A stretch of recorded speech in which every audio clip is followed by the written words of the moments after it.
शिव पुराण का पाठ प्रति दिवस अपने उद्धार, कल्याण, उन्नति, कर्म बंधन की निवृत्ति के लिए प्रति दिवस श्रवण कीजिए। इसके लिए मेरे भाग्यश्री चैनल को सब्सक्राइब कीजिए,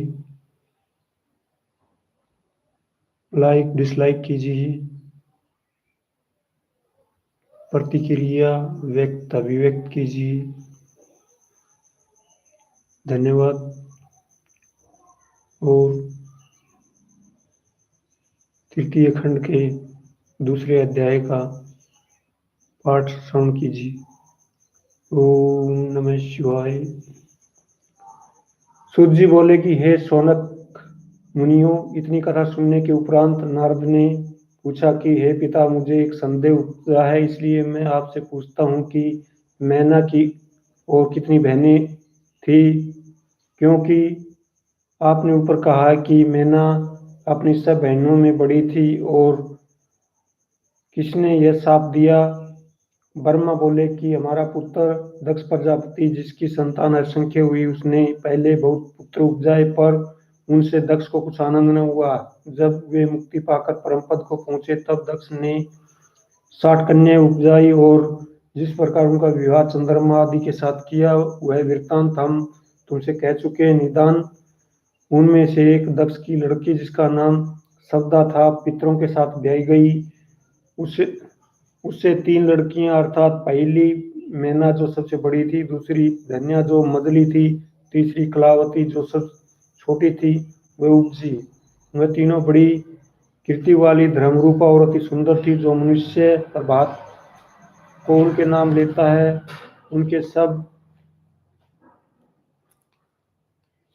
मनोरथ पूरे होते हैं। उनके चरित्र शुद्ध हैं, जिनके सुनने से आनंद प्राप्त होता है। यह तीनों लोक में सम्मान पाती हैं और वास्तव में इसी योग्य है। एक दिन वह तीनों लड़कियां साथ में श्वेत द्वीप पर क्षीर समुद्र के निकट विष्णु की सेवा में पहुंची और विष्णु जी के दर्शन किए। उनकी स्तुति करने के उपरांत वे उनकी आज्ञा से बैठ गई। उस समय हमारे पुत्र सनकादिक भी वहां पहुंच बैठ गए और विष्णु जी को प्रणाम किया। सनकादिक को देख सब उठ खड़े हुए और आदर करके प्रणाम किया, पर वे तीनों कन्याएं भाग्यवश बैठी रही और प्रणाम भी न किया। हे नारद, जैसा शिव चाहते हैं वैसा ही होता है। मनुष्य व्यर्थ दूसरों को दोष लगाते हैं।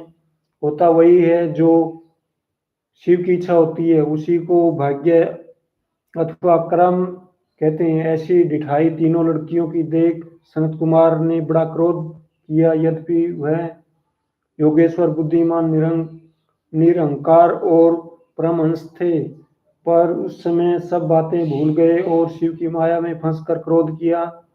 ऐसा तीनों लोक में कौन उपजा है जो कि शिव जी की इच्छा और लीला को रोक दे? सनत कुमार ने कहा कि तुम तीनों बहनें बड़ी मूर्ख हो।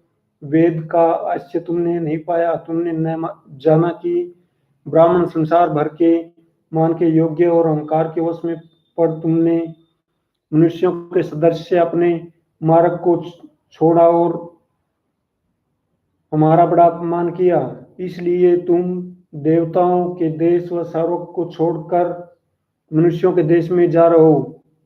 यह साफ सुन तीनों ने आश्चर्य में हो विनय की कि हे मुने, हमसे अपराध हुआ कि आपका सम्मान न किया और मनुष्यों के समान हमसे यह कर्म बन पड़ा, सो उसका फल भी हम पा चुकी हैं। पर विनय यह कि जब हमारा पाप नष्ट हो जाए तब फिर हम इसी प्रकार की दशा को प्राप्त करें। कृपया करके यह वर दीजिए। यह विनती सुन सनत कुमार अति प्रसन्न हुए और कहा कि तुमने जो विनय की, तो अब हम प्रसन्न हैं। तुम को यह वर देते हैं कि तुम में से जो सबसे बड़ी है वह विष्णु के अंश से जो हिमाचल उपजा है उसकी स्त्री होगी, और उसकी लड़की जो उत्पन्न होगी वह शिवरानी होकर तुम्हारे कुल भर के पाप नष्ट कर देगी। जो मजली धन्य नामा हुआ त्रेता युग में जनक के साथ ब्याही जाएगी, उसकी लड़की सीता नाम होकर श्री रामचंद्र के साथ ब्याही जाएगी। तीसरी, तुम्हारी बहन द्वापर युग में वैश्य वर्ण वृषभान की बेरगी, उनसे राधा नामी लड़की उपजकर श्री कृष्ण जी के साथ ब्याही जाएगी।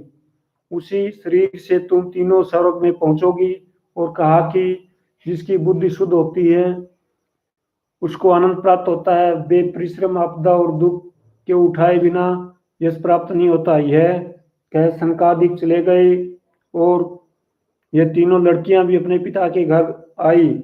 नारद ने कहा कि उसके पीछे क्या हाल हुआ। ब्रह्मा ने कहा कि हाँ, हम सब कहते हैं, जिसके सुनने से शिव की भक्ति बढ़ती है। ओम नमः शिवाय। द्वितीय अध्याय संपूर्णम। प्रिय श्रोतागणों, अपने उद्धार कल्याण के लिए शिव पुराण का पाठ प्रति दिवस श्रवण कीजिए। इसके लिए मेरे भाग्य चैनल को सब्सक्राइब कीजिए, प्रतिक्रियाएं व्यक्त कीजिए, लाइक डिसलाइक की अभिव्यक्ति कीजिए। ओम नमः शिवाय। तथास्तु।